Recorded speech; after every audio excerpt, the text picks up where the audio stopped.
Hi, I'm Keith, and this is my dad, Kerwin. Our guests today are Eli and Jacob, hosts of the podcast Star Wars in a Galaxy. Watching all Star Wars we can get our hands on is their motto.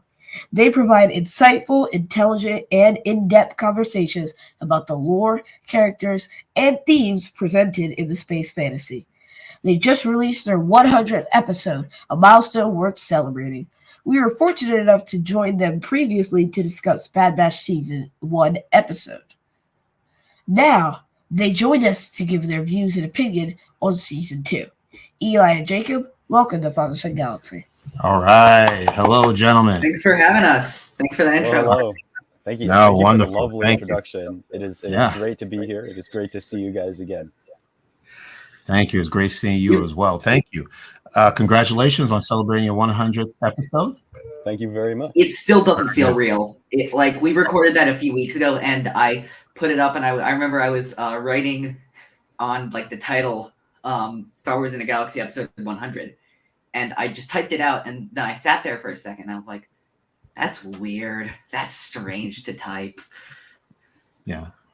100 episodes. That's a lot of episodes, and that's. Well, we have 280. Well, okay, yeah, we do. Well, yeah, we record more episodes, but just getting to 100 is a big challenge, and it's something. We have quite a bit more than 100, but it's we do a lot of special episodes in here, 100 official episodes where we do our main thing. Really, probably we're closer to 150 now, but it's 100 episodes. Understood. Well, I want to talk about your journey to coming to this point. So we always like to start from the beginning. Tell us how you were introduced to Star Wars. Yeah, you want to take this one first? You want to go first? Oh, if you want me. Okay, yeah. So I was introduced to Star Wars when I was, I think I was 7 or 8 years old. And the way that I was introduced to Star Wars was through, the reference books, the visual dictionaries, and the visual guides in my school's library. I remember I would go in at recess time, and I would hang out in the library, and I would pore over these books, and I was just enthralled by the amount of detail and the world that they had built up. And so I slowly immersed myself, and I learned the events. I learned about clones, the Empire, the Jedi, everything that there was to learn from these books. And that really captivated me for a long time before I even started watching the movies. So that was actually my introduction to Star Wars. And then, I started watching the movies. My dad, has been a huge Star Wars fan as well his whole life. I started watching the movies with him.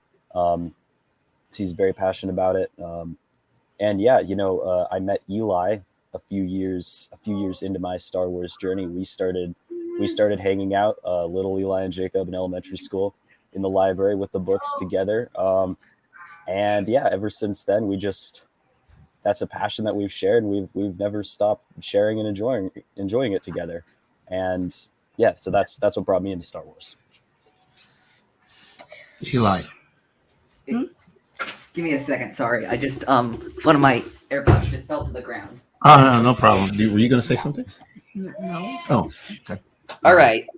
Okay. When that doesn't happen. All right. So, my experience is actually decently similar to Jacob's. It's weird because we often have guests on our show talk about this, and we hear a lot of Gen X and millennial Star Wars fans. But obviously because we're just growing up now, I haven't heard a lot of people, other than Keith, of course, talk about being a Gen Z Star Wars fan. When Jacob and I were both born, there were 5 Star Wars movies out. I got in. So I've said this to everybody, and they always laugh. They always laugh every time when I say this is how I got into Star Wars. But I was a big player of the Angry Birds games. And they released their Star Wars spin-offs. And I played them being a fan of Angry Birds. And I'm like, wow, this story has a lot of great elements to it. There are all these characters, all these worlds, all these planets. And then I should probably watch these movies. And then I sat down and I watched the original trilogy and then the prequel trilogy, which were the only things out back then. And basically from the first battle of the Death Star on, I'm like, yeah, this is what I want to invest my time into. And then Jacob and I started in a galaxy in January of 2020. It's weird because a lot of people have started their shows during COVID. We didn't, but our show very much became what it was during COVID.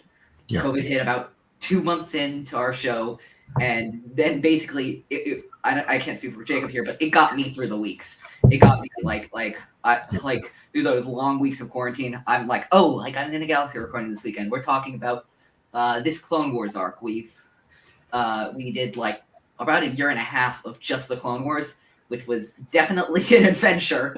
I can't believe not only can I not believe we did that, I can't believe we actually finished it and saw it through. It wasn't that long ago that we finished that. Yeah, that was a big part of our. I think the Clone Wars really made our podcast what it is. I feel like that's when we really found our rhythm and figured out who we are and what we represent as a show, adding to a conversation. Yeah, I'll just say this. I just thought of it this way. When we started the Clone Wars, we had just had our first ever guest episode on In a Galaxy ever.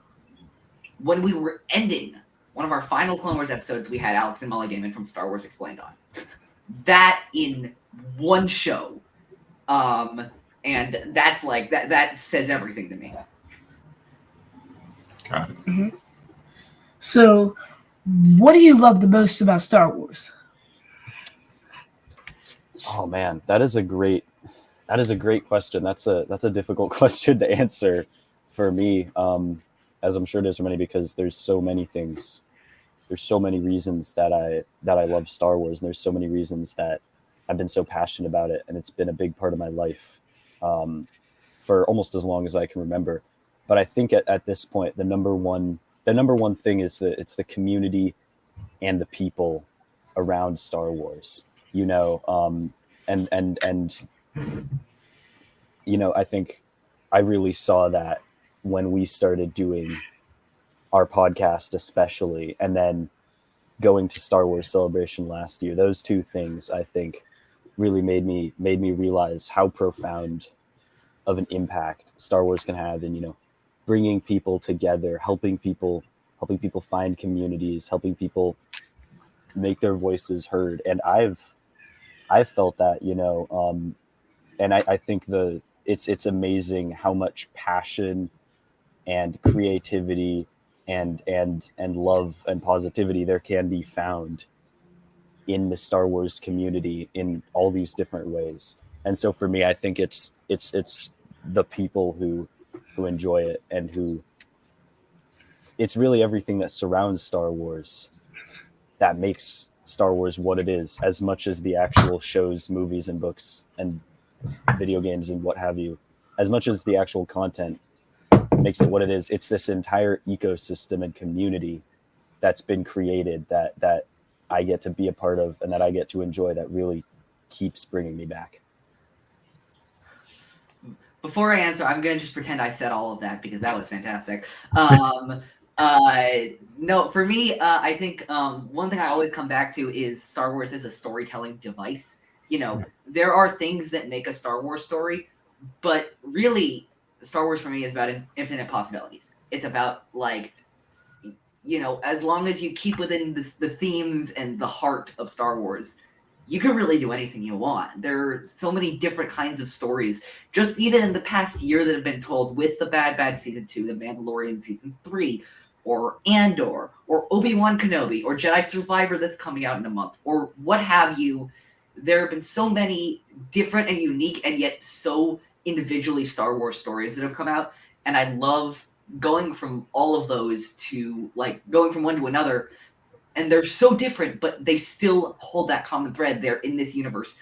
They follow the same general guidelines. They communicate these shared ideas, and I think that's really special. Yeah. Yeah. Yeah. I'm in agreement with both of you. It is a community. Star Wars is multi-generational, which is what I love.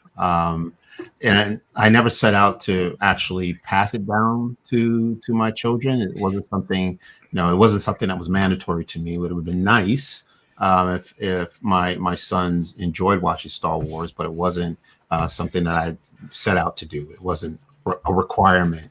But yes, I do like how you can. You don't age out of Star Wars. I mean, you still love what you love. You love the memories of seeing it for the first time. You love that it's around now to share it with other generations, if it's your children or other family members. It's other people in the community. Is still something that can bring people together and talk about it and discuss it. I like the real world aspect of Star Wars that we're getting now, where we're seeing things or things happening to characters that feels real to us, which is why I think Star Wars is so personal for us. And it's fantastic. It does feel real, and that's why I want to. I'm so happy to have you guys here to talk about the Bad Batch, because I know you're such fans of the show. And thank you for having us on back in October, talking about some of the episodes of season 1. But now let's talk about season 2. So now that the season has ended, what are your thoughts? We can start with you, Jacob. What are your thoughts about season 2? Oh man. Oh man, oh man, oh man. My thoughts about season 2. I think season 1, I think it took me a while to come around to it. The first time that I watched it, I wasn't as big of a fan of it. I wasn't really connecting with some of the themes and the storylines and what they were putting forth with these characters. And it took me a while, with the rewatch that we did, that you guys, we got to have you be a part of as well. That really kind of changed my perspective. And I think season 2 for me, I was immediately drawn in. Looking back over, some of these episodes, the solitary clone, the clone conspiracy, truth and consequences. I think it really, as good as season 1 was, season 2 really ratcheted up. Not only I think how exciting some of these episodes could be, bringing in different ideas, bringing in different characters, going back over some of that Order 66 stuff that's so tense and exciting. But I think, especially, with these past 2 episodes, especially with the finale, and also with, Echo leaving and Omega dealing with that, I think they really get even more raw and gritty and real with how they're going about with this show, showing Omega's growth, showing Omega's relationship with the crew, showing everybody grappling with the reality of having a child on board with a bunch of outlaws who are on the run from the Empire. So I really appreciated what they did this season, and I thought it had its ups and downs, but it was thrilling start to finish, in my opinion. Yeah. Eli, what are your thoughts? So I was going into this season, I remember, because I knew it was premiering at the same time as or at least the end was premiering at the same time as the beginning of The Mandalorian season 3, which I also love. But I remember just thinking I felt so bad for the Bad Batch just because I knew that it, to a certain extent, would get overshadowed by The Mandalorian releasing on the same days because of the live action factor. So that gave the Bad Batch season 2, even before The Mandalorian started coming out, kind of an underdog quality for me. I was rooting for it. I was like, because animated Star Wars with all the live action does tend to get swept under the rug a little bit these days, which I think is really sad. But I was really rooting for the Bad Batch season 2, and I enjoyed very much the first 2 episodes, that 2-part premiere, Spoils and Ruins of War. But then I remember specifically when the Solitary Clone came out, when the 3rd episode came out, I just sat there after, and I said to myself, "Oh, so this is going to be this kind of season," and this season, and as with Jacob, I think I might have liked it a little bit more than he did before a rewatch. But season 1 was quite a bit of a redemption arc with me. The rewatch made me appreciate it so much more. But this season just took everything. It was the same show, but it added more variety, more interesting twists of characters. I think just overall better writing. Not the writing was bad last season or anything. It was just there are so many episodes that are just all-time classics of Star Wars animation to me this season, not just like of the show, but of animation, and I'd even go to of television in general. And like the end of this season, especially the last 5 or 6 episode run, is just like, I want to know what was going through these writers' heads when they were writing this stuff, but like it works so well all in conjunction with each other, episode after episode after episode. It was just such a great run. What's your favorite episode or moment in season 2? Oh boy, there's so many. There's so many to choose from. Wow. I think though I would have to go with Plan 99. I think as my favorite episode. I mean, as difficult as it was, I think what made it special was I really wasn't expecting them to go there and kill off a character and have Tech die in that way. With the tone that the show had set, they were kicking it up a notch in terms of, it was darker, grittier, more intense the second season, but I really wasn't expecting them to go there. But it really was an amazing punch for that finale. And I thought they did a fantastic job with it. I think they really did a great job of showing Omega and the Batch coping with that, and then seeing Sid and in that episode them having the realization with Sid when Sid sells them out, that Sid maybe isn't everything that they hoped that she was, because I think as viewers we had the sense for a while that Sid was kind of exploiting them because they were in this bad situation, and she couldn't really be trusted, and it was kind of unclear, I think, for a bit what direction the show was going to take Sid in, but I think this was a moment where it's not like the Bad Batch were completely naive or oblivious to the fact that Sid was using them mostly for her own gain, but this was really it was interesting to see that moment when all the characters' understandings snap. They instantly catch up 100% with where we are as viewers. So that's absolutely, by far, I think, my favorite episode. But that's not to say that the other episodes weren't good. That episode was just it was a tremendous finale. Yeah. And then Eli, what about you? Do you have a favorite episode, favorite moment of the season? I think my favorite episode, again, there are like 6 or 7 that are tied like up there for me, but I think probably when push comes to shove, Truth and Consequences for me would be my favorite episode of the season. I remember I remember that whole arc starting with the Clone Conspiracy. The episode before that was so moving and interesting, and I remember Jacob telling me that he thought it felt quite a bit like the Clone Wars, and I agree with that.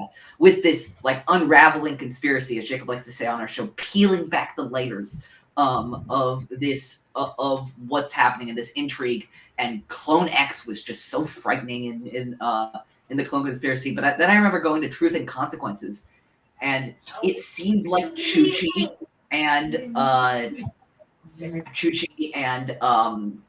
all the other clones, the Batch, obviously, Echo, Rex. It seemed like, and with Vale, of course, it seemed like they were actually going to accomplish something in the Senate. And I was shocked by that because I didn't think that they could accomplish anything.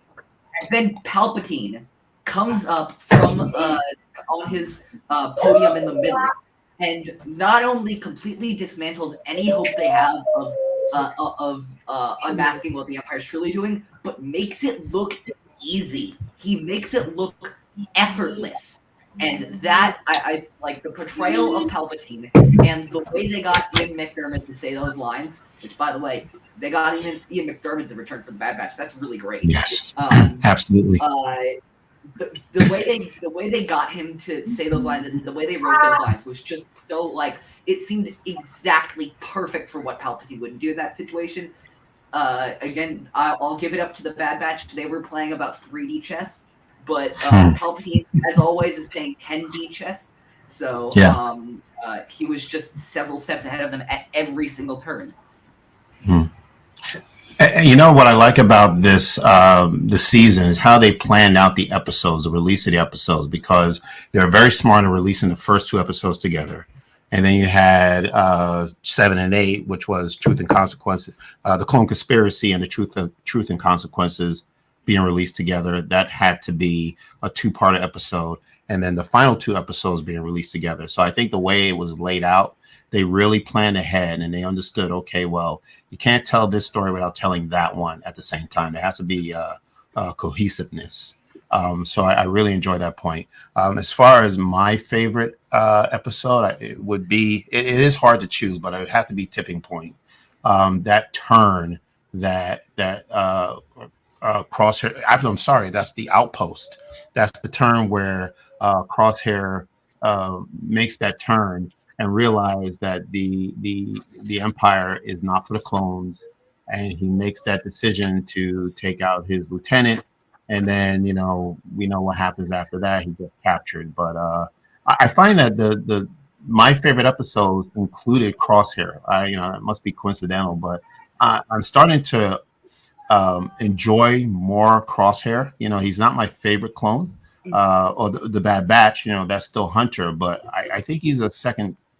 Close to a second, coming in second of my favorite clones. Because Did you I forget think Wrecker existed? Well, no, Wrecker. I did not forget Wrecker. I know Wrecker is one of your favorites. That's cool. But Crosshair to me, he just has such a story arc that is really taking place, and I was just curious as to why he felt that he had to, follow the Empire. Good soldiers follow orders. I understand that, but could he not see what was happening around him? And then when he finally opens his eyes and now realizes what's going on, he takes action. So he had to wake up to reality. Yeah. So I would say yes, the Outpost would be my favorite episode. I don't know if you have any favorite episode or moment you want to share. Honestly, I gotta go with Truth and Consequences. Yeah. That one was like one of the best moments in Star Wars because Palpatine knew everything that was going to happen. He calculated exactly what was going to happen. He knew exactly how to get Rampart out of the picture and keep him looking like he's a benevolent ruler. Like he actually cares about the galaxy. And more importantly, he single-handedly saved himself, covered the Empire's plans, and destroyed hope for the rebellion, and then just like walked off and had his nice cup of tea as he went back to his ruling chair. And made it look easy. And he made it look easy. Yeah. He is one joke. Yeah. He is one sneaky son of a gun. I think watching that, I was like, oh my gosh, this is just classic Palpatine. I don't remember which episode it is in the Clone Wars, but I remember thinking, oh man, he pulled this exact same move in the Clone Wars. Like, oh, the heroes, they're trying to stop some bill from being voted on that's going to like increase military spending, and then they get the evidence that they need and they present it, but then at the last minute Palpatine still flips everything around and uses that to still prove his point in the end, and I'm just like, oh my goodness, oh my gosh, how did this even happen? But Kerwin, I want to agree with you for a second. I think for me, that's also something that jumped out about the season was Crosshair. I think what the show did with Crosshair as a character, he is so, I found myself, really, really empathizing with him and rooting for him so much in this season, which really surprised me, given, what he's done, given who he is. But I think I'm really, really excited to see where they go, how they, unravel his character a little bit more, because I think he was one of the standout characters from this season in particular. Yeah. So what I want to do is spend the next few moments talking about the final 2 episodes, and the reason why I want to talk about it first because it just dropped and everyone is talking about it. But it's a conversation that Keith and I had off screen about Star Wars and who Star Wars is for the audience. It Turned into a heated argument pretty fast. Well, not really heated, but no, it's just we had a discussion as to the target audience for Star Wars because Star Wars Star Wars does not exactly stay on target. Yeah. They got different strokes for different folks. Yeah, what George Lucas started off, with Star Wars is supposed to be about children. It's for children, family friendly, family friendly. Yeah, and not to say that Star Wars is no longer family friendly, but you have to know. Okay, we have to know some things that are fit for children Keith's age, and ones that are not fit for them. And so what I find that this, we are big fans of the Bad Batch. Keith and I are big fans, and we love the characters, and we become so attached to them that it's difficult to realize. I think we're still trying to process the fact that we lost one of our family members, because, like I said, we've been watching these characters from day one. When they were first introduced in the Clone Wars, that episode, the Bad Batch was first introduced, and to lose, of course, there are conspiracy theories out there that people say that, well, Tech is still alive. I don't know, but sometimes, life. What we have to understand is, death is a part of life, right? And as I said before, Star Wars is wants to be grounded in reality, which I love that, because we can't make it all fantasy like, oh, everybody's going to live a happy ending. Oh, the good guys are going to always win. That's not how it works in Star Wars. Yeah. But the whole point of, watching movies is usually to be happy. I hear what you're saying. Right. And that's that's what we're going through. 4:00 a.m. on Wednesday, so I can watch the Bad Batch and the Mandalorian. I should have woken up at 5 and just watched the Mandalorian. Yeah. So that's what that's going on with us. Yeah. It's like this internal struggle. Okay.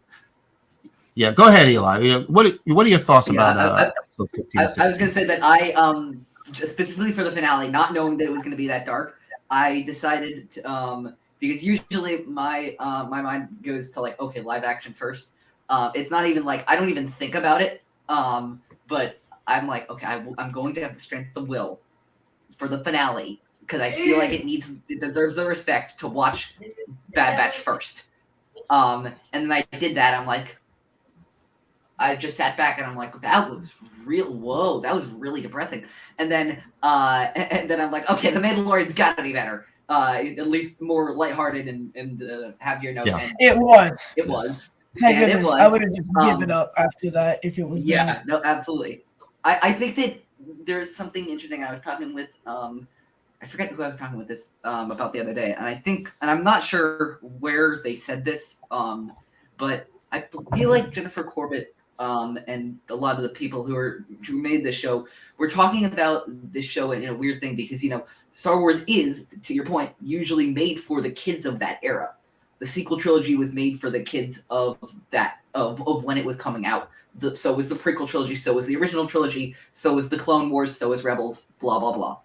But Bad Batch, as a spin-off to the Clone Wars, I heard once that they were thinking about it as making it for Clone Wars kids, which Clone Wars kids aren't kids anymore. They're adults. Right. They're teenagers and they're adults. So and I don't and that's not to say that I don't think kids can watch the Bad Batch.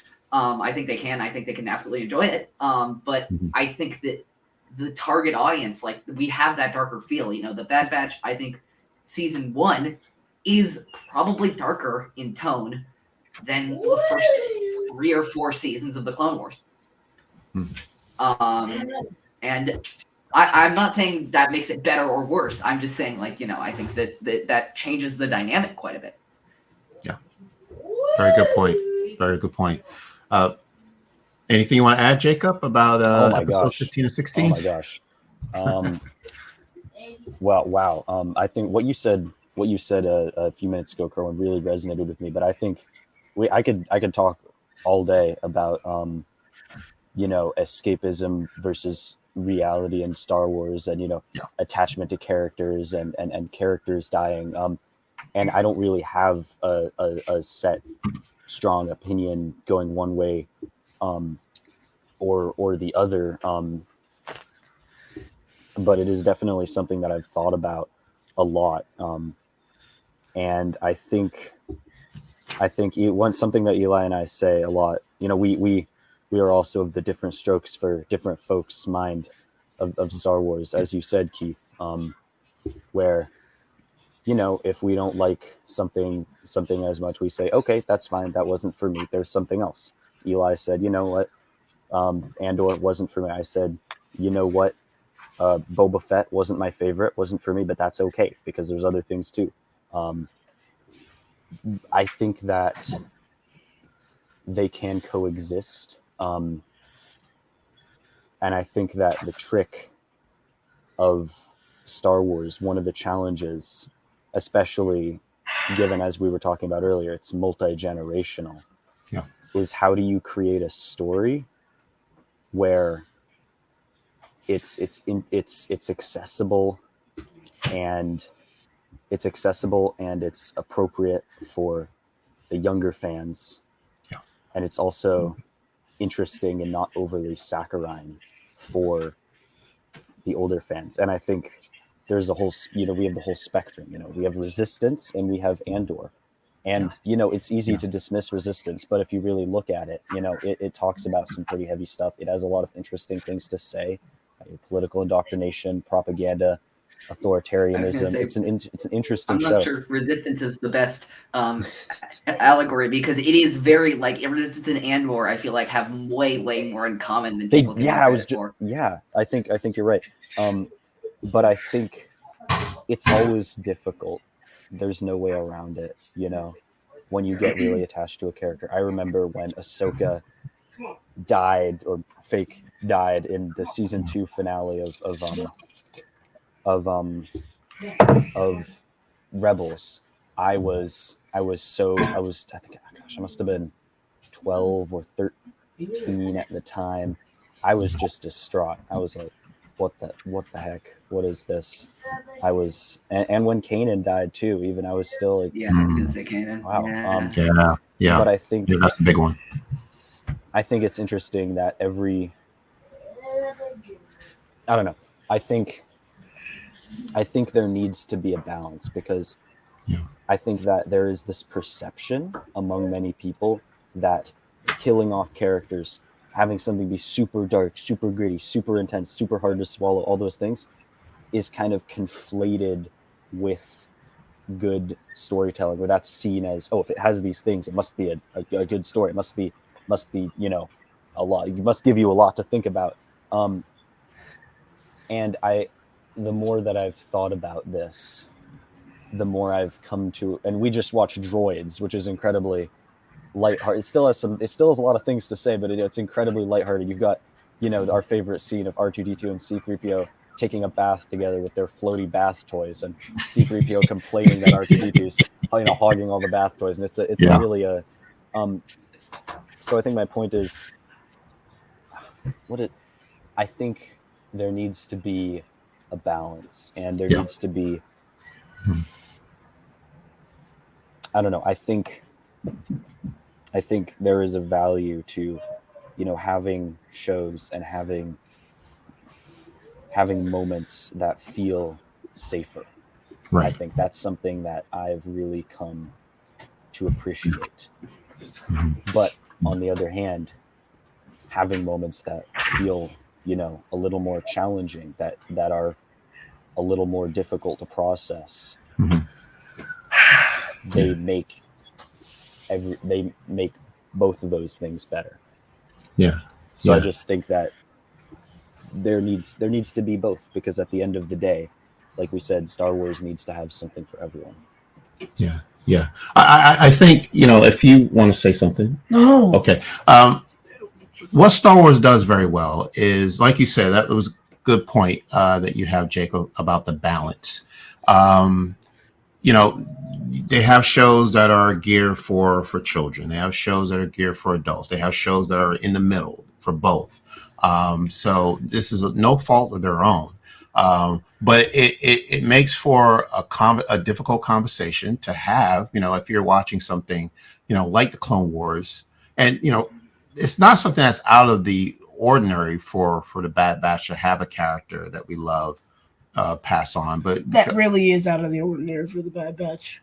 Well, I'm thinking about the tone, because the tone still feels to me the same as it was in the Clone Wars. This could have easily have been a Clone Wars episode where you may have a beloved character, passed, and you would still feel that impact, that sadness that's going on. Yeah. So it's not like it was surprising that, there was some type of expectation. I don't know if you felt it, either, you, Eli, or Jacob felt that something bad was going to happen. Like, the title Plan 99 just seemed to me like there's some sense of finality to that title. So, and maybe that's, we now know that was the point because of what happened. Maybe that was the reason why these titles were provided to us way ahead of the premiere of season 2. That's not something that, Star Wars would usually do, is give us the titles of every single episode before it airs. So when I saw Plan 99, I just felt, okay, there's something is going to happen. But again, it does make for a difficult conversation. Like I said, Keith and I both love the Bad Batch. But when this happens, for a parent who has a child, you're watching something and the child is not prepared to see what happens. You have to have a conversation with them because, I don't know if you could tell by Keith's expressions, but he's still trying to grasp the idea of losing Tech. And it's just, and it's okay. It's absolutely okay. I'm sad as well. I still can't believe, that we took the entire season learning more about Tech and, seeing him grow. Like come person. On. Yeah. He just started to grow a heart. Absolutely. Let's talk about that. His growth. Like, come on, him and Thee were just going to be perfect together. Correct. Like, he didn't even get to take. I almost feel like that was kind of the point. 500 feet from a sky car. Yeah, I got you. Yeah, right. Yeah. So Eli. So we just spent so much time learning more about Tech and seeing him become this leader when he ran the pod race to win the race, so Sid can get her money. The time when in the first 2 episodes of the season where he's listening to the gentleman from Serrano talking about his culture, what was missed and what he lost, and Tech never interrupted him; he just listened. The time when he and Omega had that personal conversation about his feelings of Echo leaving the group. Yeah, right after Echo left. Right, and Tech saying, I process things differently, but it doesn't mean that I don't love Echo as much as you do, or having the loss of Echo on the team doesn't impact me as much as it impacts you. So, and then like he said, the relationship with Fee is so tragic, in episode 15 when Fee is trying to say goodbye to Tech, and Tech is not really picking up on her signals, but she's trying to say to him, be careful, I want you to be back safe. But Tech was so, he's so one-sided. He's looking at his data pad. He's thinking about the next mission, and he completely That was my first hint. Yeah, absolutely. So, I started getting suspicious when they started, like, she was like, exactly. I'm like, I don't think they would, but this doesn't look good for Tech. Yeah. So they were preparing us. And I really thought that I was actually thinking that Tech would come back to Pabu, start up a relationship with Fee, and then at some point, and then live happily ever after. That's what I was looking for Tech. Yeah, and I think you were looking for the same thing. Wait, where did this come from? Yeah, it's a surprise. It's a surprise. Yeah. Oh, absolutely. Yeah. I had a completely different expectation for that. I'll just say this. This was what my expectation for the last 2 episodes. I did think there was going to be death, but I did not think any of the bats were going to die. I thought what was going to happen was they were going to make it to Tantus. They were going to basically rescue Crosshair, having a emotional confrontation with Crosshair, get him back on the team. But then they'd be pinned down on Tantus by someone or something. Maybe you'll learn a new revelation about what's actually happening on Tantus. And then I thought that Rex's clone network would save them. But I thought that I thought the kicker for the season was going to be that the clone network was going to get massacred. I thought like a good over 90% of them were going to die in saving them. It was going to be a worthy sacrifice because they're finally fighting for a cause they chose to, but it would explain a lot of things like why Rex is only with 2 other clones in Rebels and why he doesn't think a fight against the Empire in Rebels can work. But when it was made pretty clear that they were going to even make it to Tantus, I didn't really know what to think. And they made one death, credit to the writers, they made one death in the show to have equal to or possibly even more impact than the mass deaths I was predicting in the season. Oh, wow. I got you. And then, what I want to do is continue on and talk about episode 16. And then the episode to me took an unexpected turn. I want to talk about this. And I'm trying to figure out, Keith and I have been asking ourselves this question and we have no answer as to why it happened. But still makes absolutely no sense whatsoever. Well, do you know the question? You want to ask the question? Yes. Why did the Bad Batch, in any shape or form, in the entire Outer Rim, go back to Ord Mantell? Yes, that literally is my question. Why? Why did they go back to the very person they have been avoiding for the last 4 episodes? They decided, well, let's go right back then. Yes, they just came from Pabu. So why did they decide to add insult to injury? Hunter's like, well, we're thinking of going back to Pabu and starting a life. And then to squeeze salt and lemon into that wound, Sid calls the cops and has the Empire take in Hunter and Wrecker. And then somehow Hemlock manages to parade them down the streets to go find Omega, who then gets shipped off to Tantus and finds out that there's yet another Omega clone who is apparently her sister that we never knew about. Well, we're gonna get to Crosshair is still on Tantus. Half the batch is split up. I don't know what Echo was doing this entire time. Everything's in chaos. Okay. I'm not even going to bother watching season 3 at this rate. Okay, so the question on the table is, why did the batch go back to Ord Mantell? I honestly don't know. I can only assume. They're reeling from this loss. I mean, me personally, I was completely caught off guard by Crosshair's by Tech's death. I think, a few minutes into that scene, the writing was on the wall. I was like, oh my gosh, this is happening. But I was really shocked.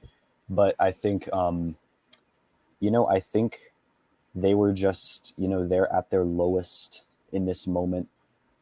Without Tech, they're at their most vulnerable, and they just need somewhere familiar to go, somewhere where they can collect themselves. Why that wasn't Pabu, I'm not entirely sure. Given Fee is there, and it's I don't really know. I don't really know why. I have an inkling, maybe the emotional reasons, but it's really not clear to me why they chose that path. Yeah. Eli, do you have any thoughts why they chose to go back to Ord Mantell? Yeah, I think it's very complicated, and I think that I was confused as well, and I was also just confused generally, as I know a lot of people I talked with about this season when it was going on, about why the Batch were still choosing to trust Sid over and over again when it's been proven several times that she does not always have their best interest prioritized, just what's going to put her on top. But I think it honestly comes down to comfort. I think it, like, you're comfortable with the things you know, and the Batch in this era doesn't know anything. And all their entire lives, their entire purposes have been flipped upside down. Their entire home got destroyed at the end of the first season. And as lovely as Pabu is, and as much as as I think they if they ever go back there, they will enjoy it, and they have enjoyed themselves. They were on Pabu for the equivalent of like 2 episodes. Yeah. And they've been on Ord Mantell for basically an entire season. And Ord Mantell with Sid might not be the best lifestyle that they wanted to lead, but it was the one they had spent the most time with. And nothing bad had happened to them yet. Like, nothing openly bad had happened to them yet. And Sid was keeping them safe. So why wouldn't they... so why would she ever turn back on them? She's changed, as Malegi tells them, or as Sid tells Malegi in Faster, she's changed. And so why shouldn't they give her a second chance?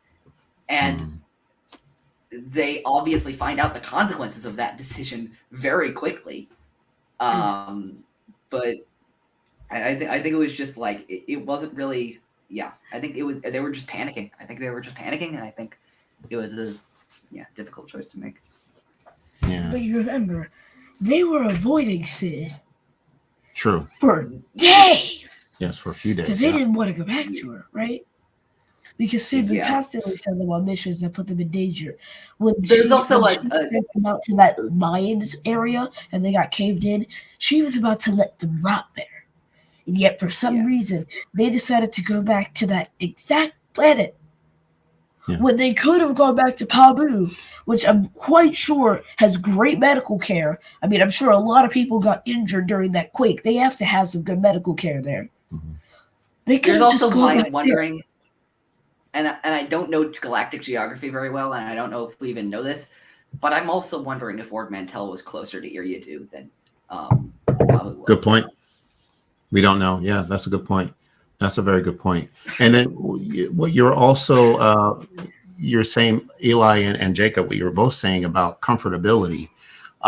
Something about Ord Mantell speaks to them as their home, because you're right. They did spend much more time there than they did with Pabu. Pabu, although did seem to me to be a place where they could call home, right? And you know this because, when Hunter had that conversation with Omega when she came to and said, would you like to, make a home at Pabu? It's still, to me, I don't know. It may have been come down to location. You're right. It could be that Ord Mantell was much closer, which is why, if you're in need of 911, you have an emergency, you want to get to the nearest medical facility as possible. Yes, but if you went to a medical facility last time and you almost died about 4 or 5 times at that medical facility, I don't see why I'd want to go back. Well, as far as medical facility, I'm referring to AZ. So AZ. Yeah, I'm saying, the analogy is they have almost died working for Sid on Ord Mantell multiple times. So I still don't see why they would go back there. I would say they haven't died working for Sid on Ord Mantell. They've always almost died on other planets. They've never really been in danger on Ord Mantell itself. But still, maybe the Rancor. Sid's been doing a lot of shady things, especially when she taught Omega to start gambling for her so she could win more money to pay off her tab. That was criminal. And more than once, she sent these people off to do her bidding when people tried to take over her cantina. Remember Roland Duran from last season and how they had to stop him? I try to forget about him. Once again, because they couldn't pay him. She's had them do multiple things for her, and they have been caught in life or death situations. That pod race was harrowing. Yeah. and they've been caught in a lot of life and death situations with Sid before. So I just don't see why they would ever want to go back. Yeah. Yeah, I think the thing that I'm seeing, the way I saw it, is Sid. It's we have to realize that Sid, especially in season 2, when we really look at it, she's a really abusive presence in the lives of the Bad Batch. She shamelessly manipulates them. She straight up gaslights them whenever they confront her in terms of the danger that she puts them in, or in the ways that she tries to exploit them and reap the benefits, the money of them putting themselves in harm's way. And then she guilts them into helping her out whenever she gets herself into trouble, and they're cleaning up her messes, and she has them trapped there, and then she threatens them when they try to leave. And I think it makes sense that knowing how humans are, from personal experience, even you go back into situations that are not good for you, or to people who aren't positive presences in your life. You tend to do that when you're in a very vulnerable state, a very emotionally distraught state. And that was something that really, really kind of stuck out to me. And I was hoping that there would be more of a moment of catharsis or confrontation when they really say, Sid, you're not treating us right. You don't value us like you say you do, and this is not right. But maybe that's coming. I don't know. But I think that with that in mind, it makes sense why the story might choose to show them going back to Sid, because they're in such a vulnerable spot, and that's when people tend to do things like that. Got it. Very, very well said. All right. So if we want to move on, there's anything else we want to talk about with Sid? No. Okay. All right. If we can move on to that final reveal at the end of that's another topic of conversation at the end of episode 16. So we know that Omega gets captured and she's taken back to Tantus, and she meets with Emery, and Emery, knows who she is. Omega has no clue who Emery is. And then Emery makes this reveal. She takes off her goggles and she makes this reveal that she, Emery, and Omega are sisters. Did any one of you see this coming? Absolutely not. No way. Definitely did not see this coming. Absolutely not. So the fact that Omega is a clone and there's a clone of Omega makes no sense to me, especially because of the age ranging thing. Like, how are they sisters if Omega and Emery age differently? Like, Omega ages like Boba Fett, which is to say she looks her age, but Emery ages the same as a Bad Batch, meaning she looks like she's in her 30s when she's like 12, 13. Yeah, because of the rapid aging. Yes, it seems to me that that Nala Se is keeping secrets. Way too many. She's covering something up. I think that the other thing is that I forgot about, honestly, until like a few seconds ago, and I just remember this. The unaltered aging was not, like, the aging was not the only modification they made to the clones, the clone troopers in general. They said when Lamasu was talking to Obi-Wan in Clones, he was saying that they made the clones, I believe it was like more docile and more capable or more willing to follow orders like without question. Which also obviously foreshadows Order 66 a little bit, but there's also the inhibitor chip with that. But I think that it's very possible that Emery doesn't have any of the modifications except for the aging part, which makes her less altered than everybody else, but not completely unaltered. But yeah, I feel like it's too early for me to say like definitively, oh, I think this is what's happening with Emery, or oh, I think that's what's happening with Emery. But this is my favorite thing because I've wanted to see this ever since we learned who Omega is, and now this just gives me at least double the chance of it happening. Is I want this has been a desire of mine for a while. Season 2 of the Book of Boba Fett. In season 2 of the Book of Boba Fett, which should happen. I think the season should start with a young woman. Like I had this pitch for a while. A young woman walking up to Boba's palace, and introducing herself to Boba and saying, "Hi, Boba. I'm your sister. My name is Omega." And having the second season of the Book of Boba Fett be about the siblings meeting and how drastically different paths they took in life. But they're both the legacy of Django, and they both have purposes far beyond and far removed from what they ever thought they might be. But I think that it could also be interesting to see that with Emery, either instead of Omega or with Omega. Either way, frankly, it just gives me double the chance of seeing that. I think that'd be really interesting. Wow, so does that mean Omega is technically Omega Fett now? Possibly, I guess. Probably. And also, Yeah. Give a chain code. Remember in the first season when Tech was like Omega's pure unaltered DNA of Jango Fett? Something had to happen.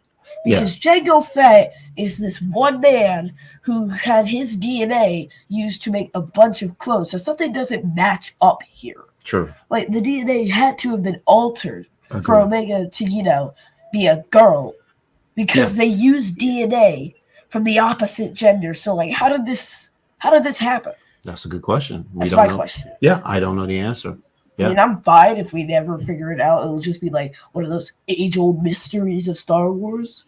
I think they questions. Yeah, I think they will answer that question. I think they have to. It has to, make sense to us. But they don't have to, of course, obviously. But it would be nice if they could tell us. So, Jacob, do you have anything to add regarding Emery and Omega as sisters? No, I don't really know what to make of it so far, but I'm excited. It was a big shock, very unexpected. But I love the cloning storyline. I love how spooky it is and Palpatine's involvement. I absolutely loved when Nala said, what your Emperor seeks is impossible, and Hemlock says, make it possible. And that one line that's Palpatine's whole MO. We have an inkling of what he's after. Force cloning and things of that nature. And I think it's really cool how that story is kind of in real life being hinted at and chipped away at simultaneously in The Mandalorian and in The Bad Batch. So I'm a big fan of this storyline. I hope they keep plugging away at it. I don't think we're going to get a full reveal of anything anytime soon because this is one that seems like they really love to drag this one out. So we'll see, but I'm very excited. Yeah. So we know there's going to be a Bad Batch panel at Celebration next weekend. Maybe they'll announce they'll confirm if there will be a season 3. We just assume that there will be because season 2 left us with a cliffhanger. But we'll find out, maybe by next weekend, we'll know whether there will be a season 3. But apparently there's more stories to tell. I mean, I'm still waiting for that clone uprising. I'm still thinking that there is going to be this battle between the clones and the Empire, this once and for all battle that's going to take place. And I guess that will be the finale, whether if they decide to end it at season 3. But yeah, I see that happening. And then one other thing I want to say that although we've lost Tech, the story goes is when one door closes, another door opens. And Emery seems to me to be just as smart and as intelligent. She's a scientist as Tech. So I can see her clearly being an ally. If they replace Tech, I'm gonna throw my iPad across the room. Well, we're not talking about replacing him, because he can never be replaced. I'm just talking about another ally that the Bash can use to fight against Hemlock and his team of mad scientists. Yeah. So I think Kerwin brings up a very important point, and I've seen people talking about this a little bit. Could Emery be an ally to the Bad Batch crew? Absolutely, she could. Is she going to be a replacement for Tech? 100% no. Yeah. Tech, yes, they were based off the A team and these like stereotypical roles, but part of the Batch's story is showing how they're not just the strong one, the smart one, the precise one. I think it makes a very good point there. Yeah. All their different all their different archetypes. But I think for me, I'm really excited for 3 actually now, just because I feel like the only direction we can go with this show is up. Yeah. Like, we ended on such a bad note that there has to be some more victories along the way. And I don't think they'll be major, because I don't think we can get to that point yet. That's the weird thing about this period, is that A, it's so undefined. Like, almost nothing's happening in this period of history in Star Wars Galaxy. And B, we know that it can't be too successful because of the establishment of other events as, like, some of the first successful resistance movements against the Empire, whether that be the heist on Aldhani in Andor, whether that be the rescue of Leia in Obi-Wan Kenobi by the Path, whether that be whatever it is in Rebels, Avalon, whatever it is. We know it can't be too successful because that would get in the way of the monumentalness of things like Avalon, Scarif, Aldhani, whatever.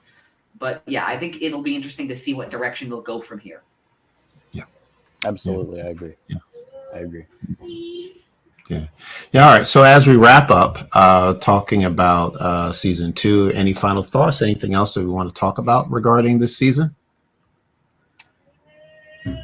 Man, I think I'll just say this very quickly, that I was interested to see how they moved the show on when Rampart got taken out at the end of Truth and Consequences.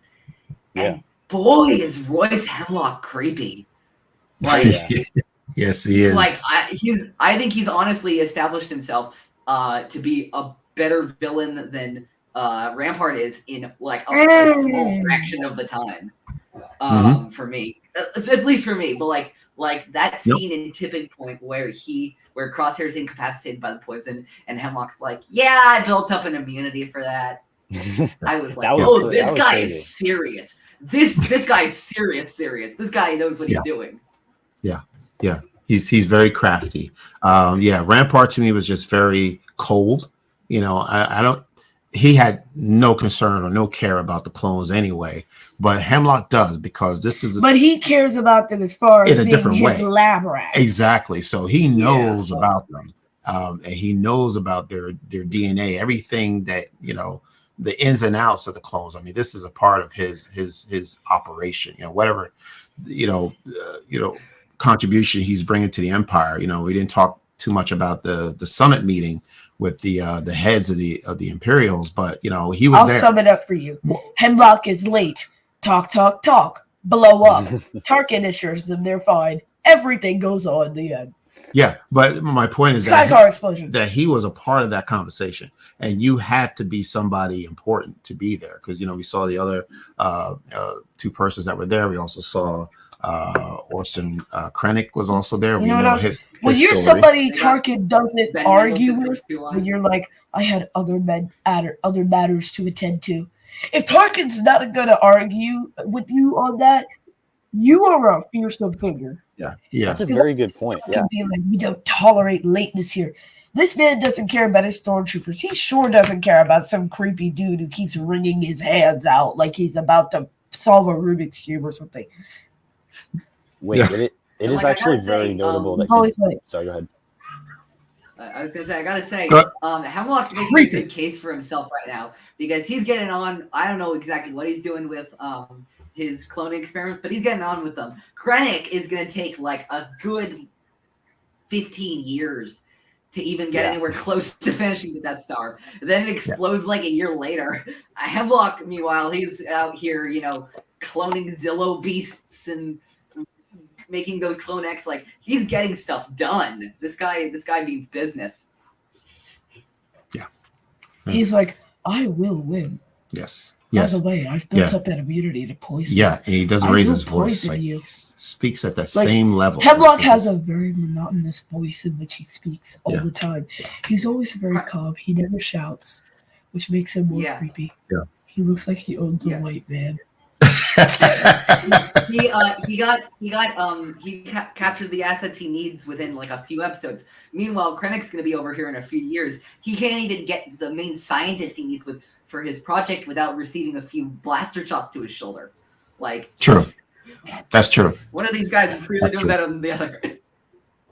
And then Tarkin takes credit for everything. As soon as they get the Oh, Death yeah. Star up and running, it's like Tarkin's like, he look, throws he's credit dead. out in He the cold. can't complain. Yeah, Says, "I so wrote this." yeah, but yeah, I like the way Star Wars is tying things together. This is all it's great. coming together. What you're seeing in the Mandalorian, what you're seeing now in the Bad Batch, maybe in Ahsoka. There are threads everywhere, and I love this. That tells me that Star Wars has a plan. So I can't wait to see what they have in store for season 3. Like I said, next week we'll hear more about season 3. What But did I say? we could not have this conversation with anyone else except you two guys. all Y'all right? are some of the Because best conversationalists are. we've had on this show. you break things down and you analyze In a good way. We've had great people, but Yeah. that came out wrong. No, it's fine. You analyze and you're very meticulous and you're thoughtful and you really go through frame after frame of these episodes and the characterizations and the theme and the plot. So we love talking Star Wars with you. So we are definitely going to have you back. Congratulations again on your 100th episode. Eli and Jacob, thank you again for being on our podcast, and congratulations again for celebrating your 100th episode. Where can people find you? Absolutely. People can find us at In a Galaxy Pod on Twitter, at Star Wars In a Galaxy on Instagram. You can listen to our shows anywhere you get your podcasts, Spotify, Apple Podcasts, Google Podcasts, any of those platforms. You can follow. We also have subscribe to our YouTube channel. First of all, we're going to be live streaming there tomorrow to celebrate 3 years and 100 episodes of In a Galaxy. We're very excited. We're going to have some guests. We're going to have some friends to just celebrate When is that? 3 years of the show. It's going to be at 4 p.m. Pacific time, 7 p.m. Eastern time tomorrow We'll night. be there. We're looking forward to seeing people there. And you can also follow. You can follow my personal account on Twitter at OGFan327. You can follow our spin-off show, which is a trivia show called Star Wars in a Galaxy Epic Confrontations. At In a Galaxy Trivia on Twitter, and all of our trivia matches with friends of the show and people in the Star Wars community are on the Star Wars in a Galaxy YouTube channel. We have a ton of fun doing that. We have our next match actually streamed live on the Bombadcast YouTube channel on April 10th. We have the rematch between Jared the Dark Jedi and Scotty J-Ro that's been teased for literal years. And we're all so excited to do that. And I think that's everything. Yeah. The Bombadcast are our friends, so please tell Jerry and Scotty hello for us. Thank you. Absolutely, they're great people, and we're really excited. What's going to be even more exciting, actually, about that match is that Scotty is getting married the weekend of Celebration. And Jared and a bunch of our other friends are going to be in Louisiana with him to celebrate, and so they're going to film that match in person.